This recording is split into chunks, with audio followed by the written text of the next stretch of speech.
Hello प्यारे बच्चों, welcome to the Navdeep sir's physics class. तो देखिए स्टूडेंट्स, अपने कर रहे थे फिजिक्स का चैप्टर नंबर सेकंड, गाउस का नियम व इसके अनुप्रयोग। और आज अपने इसका पार्ट नंबर 4 करने जा रहे हैं। और इसमें अपना जो आज का टॉपिक है वो गाउस के नियम के वैसे तो अनुप्रयोग हैं, मतलब उसके यूज क्या हैं जो गाउस के नियम के हैं। और इसमें जो अपने टॉपिक करेंगे पहला, वो टॉपिक है अपना गाउस के नियम से अनंत रेखीय आवेश या आवेशी तार के कारण विद्युत क्षेत्र की तीव्रता। मतलब कि आपको एक आवेशी तार दिया होगा और अनंत लंबाई का दिया हुआ होगा, और उसके कारण आपको किसी बिंदु पर विद्युत क्षेत्र की क्या निकालनी होगी, तीव्रता, यानी ई वेक्टर का मान निकालना होगा। ठीक है, तो चलिए स्टार्ट करते हैं आज का वीडियो। तो देखिए स्टूडेंट्स, ये अपना टॉपिक गाउस के नियम के अनुप्रयोग। ठीक है, और अनंत रेखीय आवेशी तार, मतलब आपको एक तार दी हुई है, अनंत लंबाई की तार है, उसके कारण आपको किसी बिंदु पर विद्युत क्षेत्र की क्या निकालनी है, तीव्रता निकालनी है। तो अब देखो अपने क्या करेंगे कि सबसे पहले ये डायग्राम देख लो। डायग्राम में आपको देखो क्या दिया हुआ है, डायग्राम में ये एक तार दी हुई है। अब ये है तो अनंत लंबाई की, लेकिन जितनी अपने बना सकते हैं उसका एक सिरे को अपने ए बिंदु मान लेते हैं और दूसरे सिरे को बी बिंदु मान लेते हैं।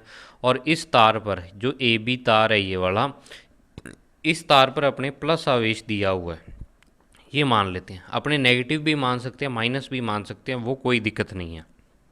ठीक है, तो अपने यही माना होगा कि प्लस आवेश, क्योंकि प्लस के कारण थोड़ी दिशा दिखाने में दिक्कत नहीं रहती, दिशा अच्छी तरह से दिखा सकते हैं अपने। लेकिन आप नेगेटिव भी ले सकते हो, कोई दिक्कत नहीं है उसमें। अब देखो इस तार के कारण आपको क्या निकालना है, ये एक पी बिंदु है और ये पी बिंदु, मान लो इसको सीधा मिलाएं तार से पी बिंदु को, तो ये वाला ओ बिंदु इससे कितनी दूरी पर है, आर दूरी पर है। मतलब तार से लंबवत कितनी दूरी पर है, ये आर दूरी पर आपका जो है पी बिंदु स्थित है। ठीक है, और इस तार का जो रेखीय आवेश घनत्व है वो लैम्डा है। रेखीय आवेश घनत्व को अपने लैम्डा से दिखाते थे, वो लैम्डा मान लिया। अब नेक्स्ट क्या है कि माना इससे स्मॉल आर दूरी पर पी बिंदु स्थित है, जिस पर हमें विद्युत क्षेत्र की तीव्रता निकालनी है। और जो तो सर्वप्रथम हमें इस अनंत आवेशी तार के कारण पी बिंदु पर तीव्रता की दिशा ज्ञात करते हैं। तो आपको हमेशा जब भी आगे भी कई आकृतियाँ आएंगी जिसके कारण किसी बिंदु पर आपको विद्युत क्षेत्र का मान निकालना होगा, तो अपने सर्वप्रथम क्या करेंगे, पहला काम अपना यही होगा कि आपको इस पी पर विद्युत क्षेत्र की दिशा निकालनी होगी। ठीक है ना, अभी दिशा किस साइड जाएगी। तो तीव्रता की दिशा देखो निकालने के लिए अपने क्या करेंगे, मैं आपको ये वाला डायग्राम ना बना के दिखा देता हूँ कि ये डायग्राम बना कैसे है। ठीक है, तो अपने डायग्राम देखते हैं। तो देखिए स्टूडेंट्स, अपने पास ये कंडीशन है, ठीक है, कि ए बी आपको क्या दी हुई है, एक अनंत लंबाई की तार दी हुई है। और इस अनंत लंबाई के तार के ये वाला जो बिंदु है ये ओ बिंदु है, जो डायग्राम में अपने वहाँ देखा था। और इससे आर दूरी पर पी बिंदु स्थित है। इस पी पर आपको विद्युत क्षेत्र की तीव्रता निकालनी है, पहले तीव्रता की दिशा निकालनी है। तो अपने क्या करेंगे, आपको पता है कि तीव्रता निकालने के लिए आपको सारा जो आपके पास वस्तु दी होती है उसको छोटे छोटे अल्पांशों में बांटना होता है। ठीक है, तो अब इस देखो तार के दो हिस्से हैं, तार के दो हिस्से हो रहे हैं। एक हिस्सा तो क्या है, इस ओ से ऊपर है और एक हिस्सा ओ से नीचे है। अब अपने क्या करते हैं कि यहाँ पे आपको दो अल्पांश लेने पड़ेंगे। भी अपने क्या कर लेते हैं, भी यहाँ पे एक अल्पांश ले लेते हैं और इस अल्पांश की आपको लंबाई लेनी पड़ेगी। तो इस अल्पांश की अपने लंबाई कितनी ले लेते हैं, डी एल लंबाई ले लेते हैं। ठीक है, और ये अल्पांश मान लेते हैं कि इस ओ बिंदु से एल दूरी पर है। इसको अपने क्या बोल देते हैं, मान लो आपको यहाँ पे जैसे इसको ए डैश बोल दिया। ठीक है, ए डैश नाम दे दिया इस अल्पांश को। तो इससे ओ से ये ए डैश कितनी है, स्मॉल एल दूरी पर है। तो अब देखो इस डी एल जो अल्पांश है, इसके कारण पी पर विद्युत क्षेत्र की दिशा कैसे ज्ञात करेंगे। अपने पी बिंदु पर क्या करेंगे, परीक्षण आवेश रखेंगे, यानी क्यू जीरो क्या होता है, परीक्षण आवेश होता है। तो अब परीक्षण आवेश मान लो इस पी बिंदु पर रखा आपने क्यू जीरो, तो ये भी प्लस आवेश और परीक्षण आवेश भी इकाई धनावेश होता है। तो ये वाला जो डी एल अल्पांश पर आवेश है वो इस क्यू जीरो आवेश को क्या करेगा, प्रतिकर्षित करेगा। तो जो इस पर विद्युत क्षेत्र की तीव्रता की दिशा आएगी वो देखो कैसे आएगी, कि वो इसको प्रतिकर्षित करेगा। तो प्रतिकर्षण वाली दिशा कौन सी हो जाएगी, ये वाली दिशा हो जाएगी। मतलब इस साइड उसको धकेलेगा, ये धकेलने का क्या करेगा, प्रयास करेगा ये। ठीक है, तो इसके कारण जो विद्युत क्षेत्र की दिशा है वो अपने पास आ गई, या विद्युत क्षेत्र की दिशा इसको डी ई से लिख देंगे। अब देखो ऊपर जितने भी अल्पांश आएंगे उन सब अल्पांशों के कारण दिशा ऐसी होगी, ऐसे नीचे नीचे होती जाएगी ऐसे।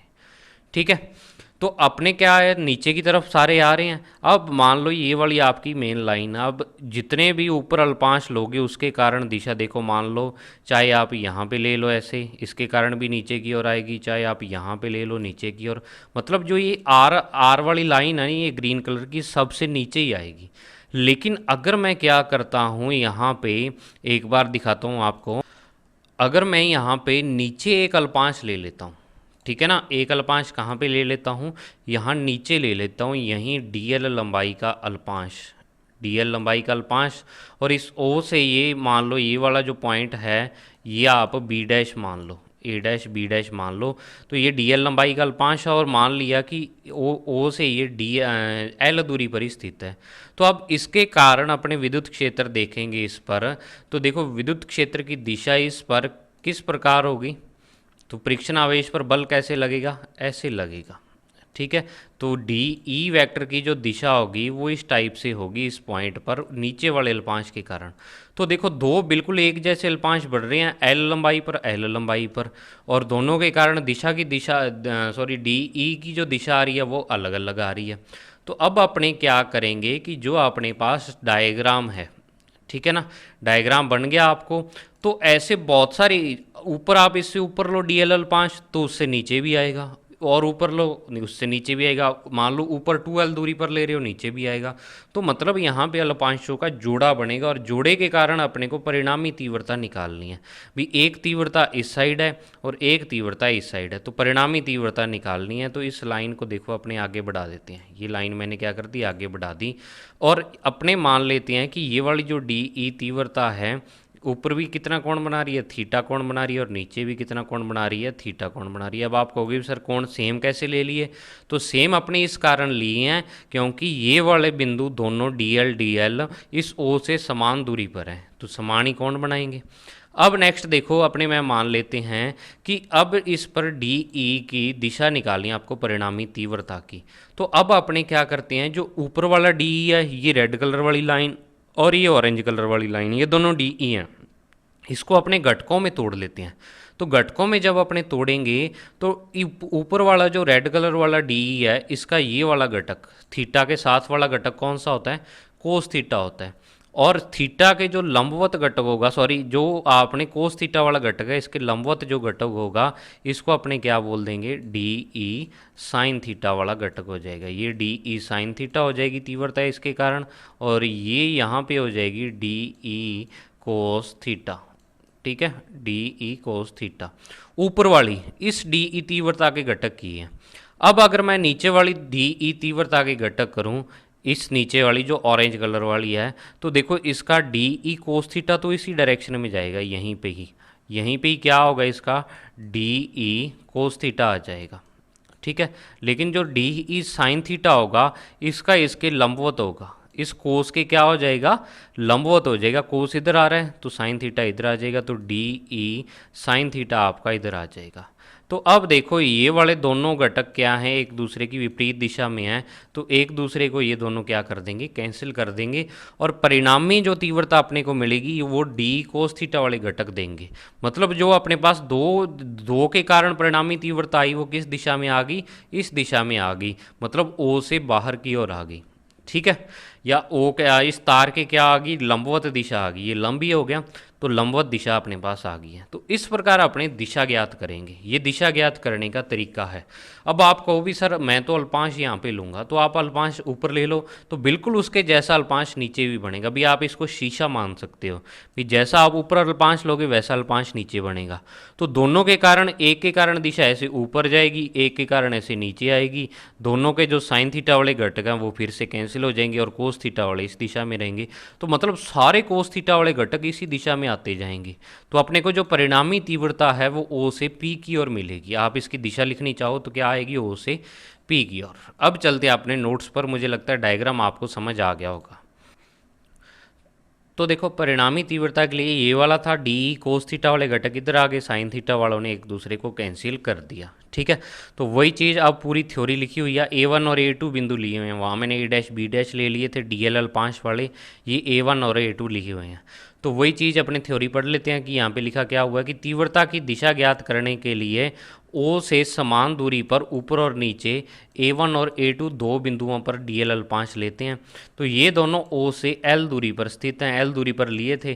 तो इन दोनों अल्पांशों के कारण P पर D की दिशा चित्र में दर्शाए अनुसार बाहर की ओर होगी। ठीक है, बाहर की ओर अपने डी ई की दिशा लिख दी इस प्रकार, ये वाली डी नीचे लिख दिया, ये वाला डी ऊपर लिख दिया।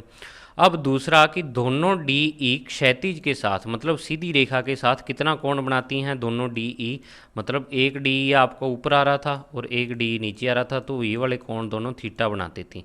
तो थीटा कोण बनाती हैं, तो इसको अपने दोनों को घटकों में विभाजित कर लेंगे। तो डी साइन थीटा वाले घटक एक दूसरे के विपरीत होने के कारण निरस्त कर देंगे और डी कोस थीटा वाले घटक जुड़कर क्या देंगे, परिणामी तीव्रता की दिशा बताएंगे।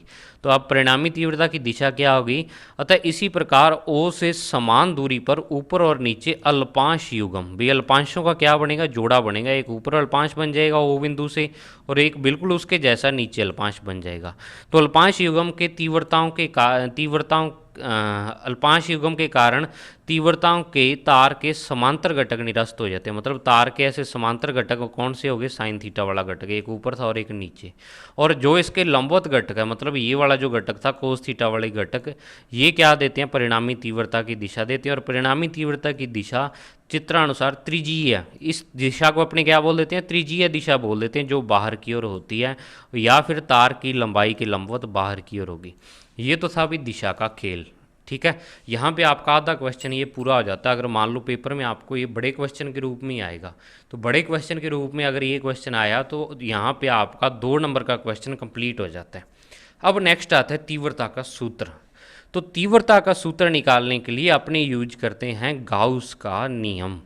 ठीक है, गाउस का नियम यूज करेंगे। तो गाउस का नियम यूज करने के लिए देखो, अब यूज कैसे होता है गाउस का नियम, वो आप यहाँ से सीख जाओगे। तो अपने क्या करेंगे कि आपको क्या करना है, वही तार है, सेम ही तार ली हुई है, ये ऊपर वाला बिंदु ए और नीचे वाला बिंदु कौन सा है, बी है, नीचे जो नीचे पॉइंट आएगा बी। तो उसी तार पर अपने ये वाला ओ बिंदु आ और इस पी बिंदु पर आपको क्या करने ज्ञात करनी है, तीव्रता का सूत्र निकालना है। तो अपने क्या करेंगे, पी बिंदु पर तीव्रता का मान ज्ञात करने के लिए पी से गुजरता हुआ स्मॉल आर त्रिज्या और एल लंबाई का बेलनाकार गाउसिया पृष्ठ बनाते हैं। भी अपने को एक पृष्ठ बनाना है, गाउसिया पृष्ठ, काल्पनिक पृष्ठ बनाना है। और वो पृष्ठ कैसा बनाना है कि वो पी बिंदु से गुजरे। ठीक है, पहली कंडीशन तो ये हो। अब दूसरी कंडीशन इसमें ये होनी चाहिए, जो गाउसिया पृष्ठ होता है, कि गाउसिया पृष्ठ पर ई का मान यानी तीव्रता का मान हर जगह समान होना चाहिए। अब आप सोचोगे भी, आप कह दोगे भी सर यहाँ पे गाउसिया पृष्ठ आपने बेलनाकार ले लिया, यहाँ क्या हो सकता है, गोलाकार भी तो हो सकता है। भी अपने क्या बना दे, एक गोला बना दें, वो गोला किससे गुजरता हो, ऐसे पी बिंदु से गुजरता हो। भी ऐसे आपने क्या बना दिया, गोला बना दिया इस पी बिंदु से गुजरता हुआ ऐसे। तो सर आप कहोगे भी ये भी हो सकता है, तो भाई हो सकता है, ठीक है, लेकिन यहाँ पे संभव नहीं है। क्या, क्यों संभव नहीं है, क्योंकि देखो अगर आप इस गाउसिया पृष्ठ पर कहीं भी बिंदु लेते हो तो उसकी जो इस तार से दूरी है वो कितनी रहेगी, स्मॉल आर ही रहेगी, क्योंकि ये इसकी क्या होगी, त्रिज्या के बराबर ही रहेगी। आप इस आकृति को 3D में मानो तो बेलन के मान लो जो पाइप होती है, पाइप का बिल्कुल बीच वाला सिरा, तो उससे जो पाइप के किनारे होते हैं वो सारे क्या होते हैं, समान दूरी पर ही होते हैं। लेकिन अगर मैं यहाँ गोले की बात करूँ तो गोले का ये बिंदु तो चलो आर दूरी पर आ जाएगा, त्रिज्या हो जाएगी इसकी। लेकिन अगर मैं गोले पर ये वाला बिंदु लूँ तो इस बिंदु की इस तार से दूरी चेंज हो जाएगी। अगर मैं बिंदु यहाँ पे ले लेता हूँ, यहाँ पे दूरी फिर से क्या हो जाएगी, चेंज हो जाएगी। तो मतलब इस पर ई का मान सेम नहीं रहेगा, क्योंकि ई बराबर के क्यू बटा आर स्क्वायर लेते हैं अपने, तो वो ई का मान आपके पास समान नहीं रहेगा। तो तभी क्या होगा कि जो गोलाकार पृष्ठ आप नहीं ले सकते, बेलनाकार ही लेना पड़ेगा यहाँ पे। तो समझ आया बेलनाकार पृष्ठ क्यों लिया यहाँ पे। तो अब आपको क्या करना है कि इस पृष्ठ पर तीव्रता का मान निकालना है। तो तीव्रता का मान निकालने के लिए गाउस का नियम यूज करते हैं, फाई बराबर ई डॉट डी एस और बराबर सिग्मा क्यू बटा एप्सिलॉन 0। तो पहले अपने गाउस के नियम से ई डॉट डी एस का मान निकालते हैं, फाई का मान। अपने क्या करेंगे, ई डॉट डी एस निकाल लेंगे, फिर सिग्मा क्यू निकालेंगे और फिर सूत्र लगा देंगे ई डॉट डी एस बराबर सिग्मा क्यू बटा एप्सिलॉन जीरो। तो गाउस के नियम से ई डॉट डी एस मतलब कि इस जो पूरा आपने बेलनाकार पृष्ठ लिया हुआ है इसका क्या है, आपको समाकलन करना है इस पर डी एस अल्पांश लेके। तो अब बात ये आती है कि बेलन होता है ना, जो बेलन उसके 3 पृष्ठ होते हैं, उसका जो टोटल संपूर्ण पृष्ठ होता है वो 3 पृष्ठों से मिलकर बना हुआ होता है। एक पृष्ठ तो ऊपर वाला पृष्ठ ये वाला जो वृत्ताकार होगा, दूसरा पृष्ठ नीचे वाला भी। ये बेलन क्या है, आप ऐसे मान लो खोखला बेलन है और खोखला बेलन के ऊपर और नीचे से ढका हुआ है ये वाला जो बेलन है, ठीक है। दूसरा पृष्ठ नीचे वाला ये भी वृत्ताकार, और तीसरा पृष्ठ इसका ये वाला होगा जो कि चारों तरफ घुमा हुआ होता है, जिसको अपने बेलन का वक्र पृष्ठ कह देते हैं। और ये वक्र पृष्ठ और ऊपर वाले 2 पृष्ठ मिलके इसका संपूर्ण पृष्ठ बनाते हैं। इस वक्र पृष्ठ का आप क्षेत्रफल लिखते हो ना 2 पाई आर एच, ठीक है। और साथ में अगर मान लो आप इसके 2 पाई आर स्क्वायर लगा दो, तो 2 पाई आर स्क्वायर लगा के और यहाँ पे आप 2 पाई आर कॉमन ले लो, तो आप ये सूत्र आपने 10th क्लास में पढ़ा होगा कि बेलन का संपूर्ण पृष्ठीय क्षेत्रफल क्या हो जाता है, 2 पाई आर एच प्लस आर, ये होता है ना। तो अब बेलन के 3 पृष्ठों से मिलकर बनता है ये सूत्र, एक ऊपर वाला, एक नीचे वाला और एक बीच वाला, इसको वक्र पृष्ठ कहेंगे तीसरे को। तो अब अपने को 3 पृष्ठ बन रहे हैं, तो तीनों पृष्ठों के लिए ई डॉट डी एस का मान निकालना पड़ेगा। तो पूरे बेलन का जो ई डॉट डी एस होगा वो इन तीनों पृष्ठों के कारण ई डॉट डी एस का क्या होगा, योग होगा, ठीक है। तो अब अपने क्या बना लिए, इस पर पृष्ठ बना लिए भी, एक S1 पृष्ठ के कारण ई डॉट डी एस है, फिर S2 पृष्ठ के कारण ई डॉट डी एस है, फिर S3 पृष्ठ के कारण ई डॉट डी एस है।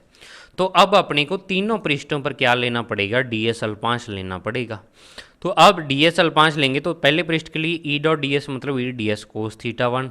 यहाँ पर थीटा 1 क्या है, इस ई और डी एस के बीच कोण है जो कि S1 पृष्ठ पर है। S1 पृष्ठ पर अपने को ई और डी एस के बीच कोण देखना पड़ेगा, थीटा 1 वो कोण है। अब थीटा 2 यहाँ पे कौन सा कोण है, ई और डी एस के बीच S2 पृष्ठ पर कोण है। और थीटा 3 यहाँ पे कौन सा कोण है, ई और डी एस के बीच S3 पृष्ठ पर कोण है। मतलब अपने को डी एस अल्पांश लेना और वहाँ पे ई और डी एस के बीच कोण देखना है, ठीक है, सूत्र निकालने के लिए। तो अब आते हैं इस पर डायग्राम पर। तो पहले आते हैं S1 पृष्ठ पर। तो S1 पृष्ठ पर मान लो मैंने ये वाला अल्पांश ले रखा है, ये डब्बा सा अल्पांश है, ये डी एस अल्पांश है। तो इस डी एस अल्पांश का जो डी एस वैक्टर होगा मतलब उस क्षेत्रफल सदिश वो ऐसे ही होगा, इस अल्पांश के क्या होगा, लंबवत होगा। तो लंबवत ले लिया डी एस। अब ई वेक्टर की दिशा, इस मान लो ये प्लस आवेश है और यहाँ पे आप परीक्षण आवेश रख देते हो तो वो इस साइड ही भागेगा परीक्षण आवेश इससे प्रतिकर्षित होके, तो ई वेक्टर की दिशा ये होगी। तो थीटा 1 की वैल्यू क्या होगी, यहाँ पे 90 डिग्री होगी। बिल्कुल ऐसे ही थीटा 2 की वैल्यू अगर मैं लिखूं तो देखो यहाँ पे डी एस अल्पांश लिया, इस अल्पांश के कारण डी एस वैक्टर की दिशा तो होगी ये वाली, ठीक है।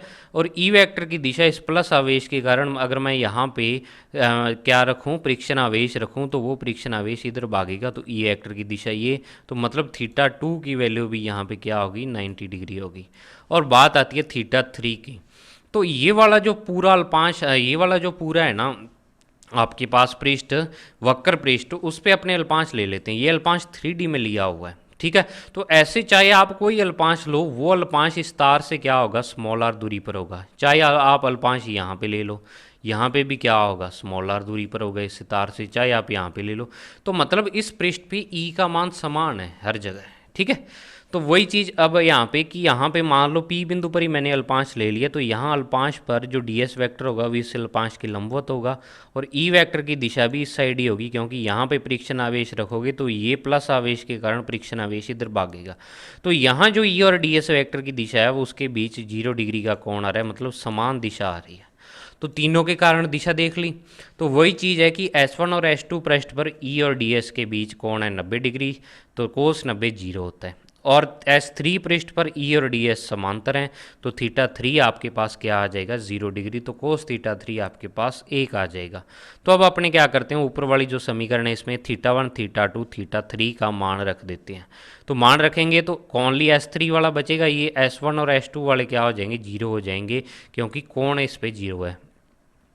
अब नेक्स्ट देखो देखो इस पे एक ये भी चीज़ है कि मान लो इसके कारण मैं यहाँ पे विद्युत क्षेत्र का मान लिखूँ, तार के कारण विद्युत बल रेखाएं खींचूँ तो विद्युत बल रेखाएं ऐसे जाएंगी। अब इस पृष्ठ के तो लंबवत हैं विद्युत बल रेखाएं, विद्युत बल रेखाएं इसके क्या हैं लंबवत, और इसके क्या हैं समांतर हैं। तो मैंने कहा था विद्युत बल रेखाएं जब भी आपके पृष्ठ के समांतर हो तब क्या होता है, उसमें से निर्गत फ्लक्स या संबद्ध फ्लक्स का मान जीरो होता है, तो तभी ई डॉट डी एस का मान क्या आ गया, जीरो आ गया। ठीक है, तो अब ई डॉट डी एस, अब ई यहाँ पे क्या है, जो डी एस आपने पृष्ठ लिया हुआ है S3 उस पर ई का मान समान है पूरे पृष्ठ पर, ई कांस्टेंट है तो ई को बाहर लेंगे और डी एस का समाकलन करना पड़ेगा।